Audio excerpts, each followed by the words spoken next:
For tonight's Conversations with Great Minds, I'm joined by Ian Fletcher, an author who has his finger on the weak pulse of America's economy.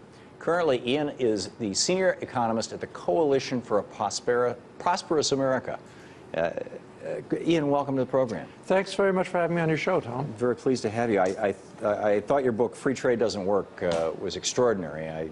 I did a book review of it for BuzzFlash, as you probably know, and and I wanted to talk about it. I wanted to talk about some of these issues. You have, you know, in addition to whatever academic background, you actually have some experience in the world of business and trade, as it were. Well, let me tell you how I came to write the book. I was working a couple of years ago as an economist in private practice, consulting to mainly hedge funds, private equity guys like that. And I started to get tired of helping guys who had, frankly, too much money make even more. And about the same time, I was becoming aware of developments in the academy that was making it possible to intellectually criticize free trade in a lot of ways that people have been doing on a purely practical level for some time.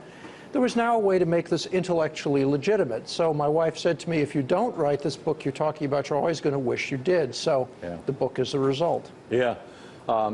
By the academy, you mean within academic circles? The criticism of free trade by political figures and folks in the real world has been a flashpoint for some time now, certainly since NAFTA.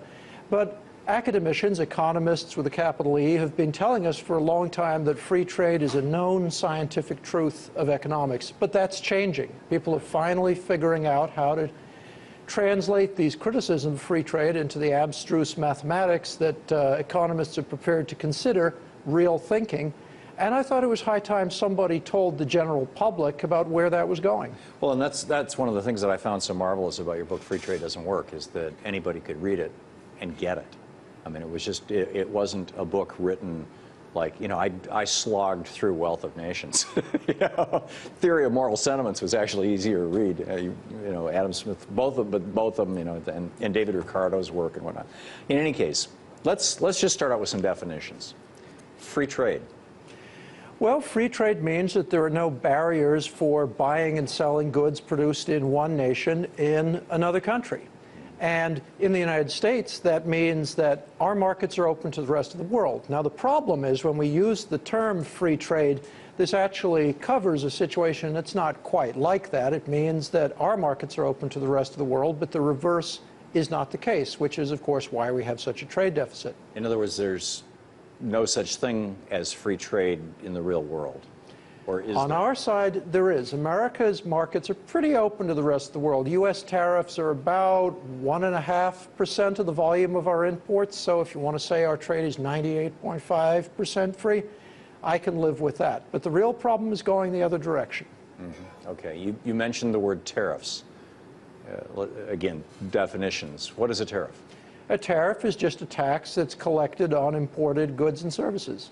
So would it be appropriate to say that, for example, for a long, long time in the United States, we said, you know, if there's $1 worth of labor made in a pair of shoes made in Connecticut, and 20 cents worth of labor on the same shoes made in China, or 40 cents worth of labor on the same shoes made in Mexico, when you import those shoes into the United States, we're going to hit you with an 80-cent tax if it's coming from China, or a 60-cent tax if it's coming from Mexico. So no matter where you make it, it's going to cost you the same, although it's not just labor, obviously, the tariffs are equalizing.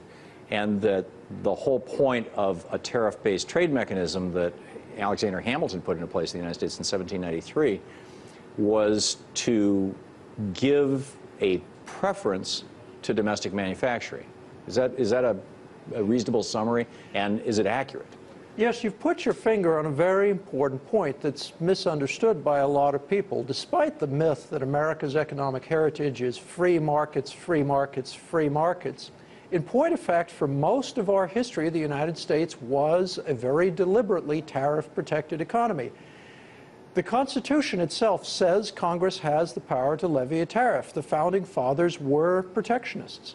Yeah, right from the very beginning. And the first Secretary of the Treasury, Alexander Hamilton, in the George Washington administration, was the guy who his report on manufacturers in 1791, largely adopted by Congress by 1793. From the time of the founding of this country until more or less around the time of Reagan, or Well, actually, let me back that up a little bit. I know that for the first 100, 150 years of our country, tariffs were pretty much everything. In fact, my understanding is, correct me if I'm wrong, 100% of the cost of operating our federal government up until the time of the Civil War was income from tariffs. Some of it was interstate, but most of it was international. From the Civil War to World War I, 2/3 of the cost of running our government was tariffs. From World War I to World War II, a third of, and government got huge, still a third of government revenue was tariffs. Today, it's some tiny fraction of that. When and how did that collapse in the use of tariffs, both as a source of income for the government and as a way of protecting domestic manufacturers? When and how did that begin? Well, that's a very interesting question, because when I wrote my book, one of the questions I asked myself was, if we started out believing in tariffs and we don't believe in them today, at what point did we figure out they were bad, and what was it we discovered? Right. Now, what I found out is there is no such point, because in reality what happened is that the United States abandoned the protectionist philosophy of international trade in the wake of World War II as a political move. It was a bribe to the rest of the world to not go communist. We wanted to prop up the economies of foreign nations that were threatened by the Soviet Union at the time, places like Italy, Greece, Japan, and also tie them to dependence upon us, so that if the Italian government started getting cute with the communists, we'd say, okay, there go your shoe-wear exports. So it was a political move. There was never any point at which we suddenly realized, oh no, tariffs are a bad idea. But during the Eisenhower administration, if my recollection, it's been a number of years since I did this math and wrote my own book that had a chapter about this in it. But my recollection is that during the Eisenhower years, average import tariffs in the United States were around 20% or in that neighborhood, and that they really didn't start dropping until after Nixon.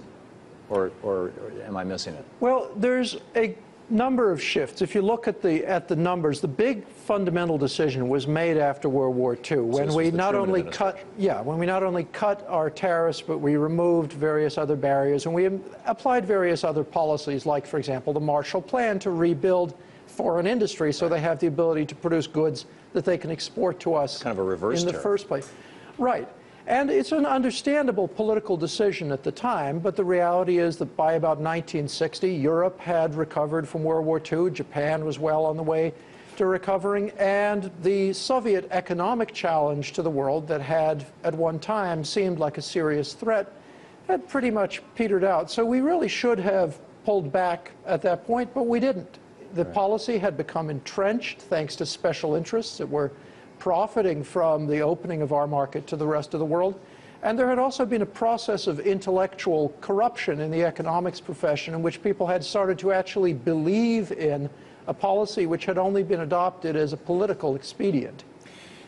That's a really interesting point, because I mentioned Wealth of Nations. 1776, Adam Smith wrote that, and free traders today cite him, and yet that's not what I got out of reading his book, and certainly not out of Theory of Moral Sentiments. In fact, if anything, I think you could build a protectionist argument out of Wealth of Nations.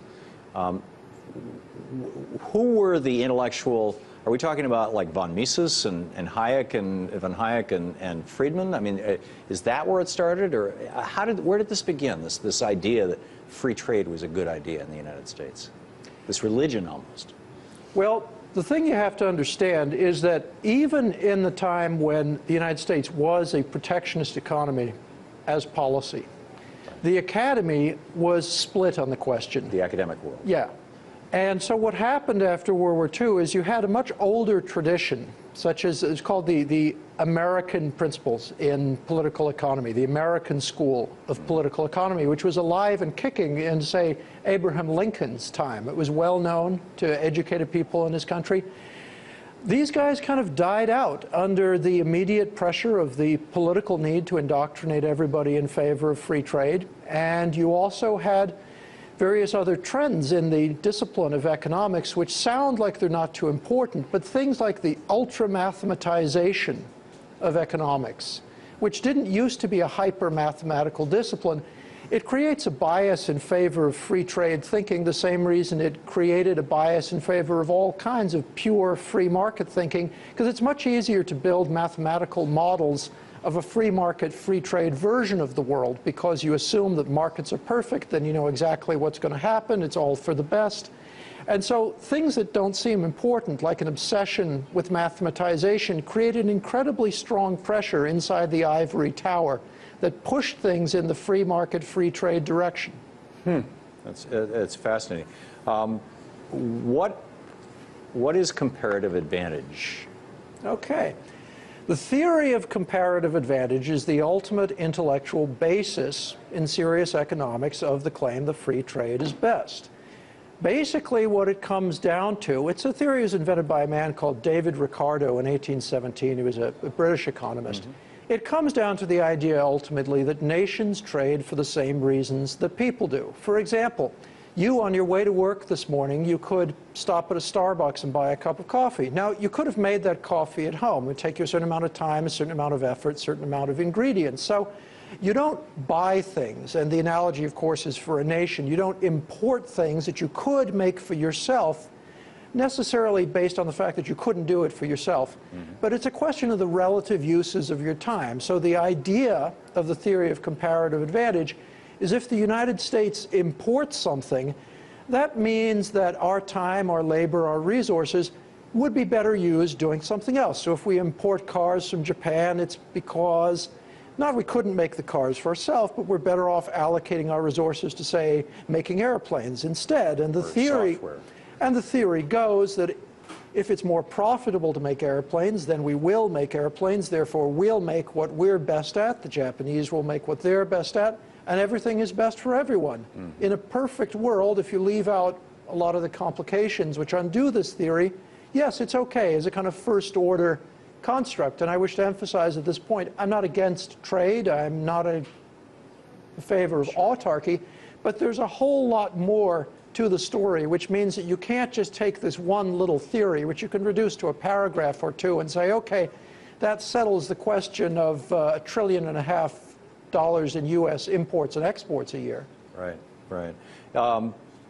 There is a forgotten history to free trade, and when we come back to the break, I'd like to get into that and to the consequences to America and what this trade deficit actually means in real terms.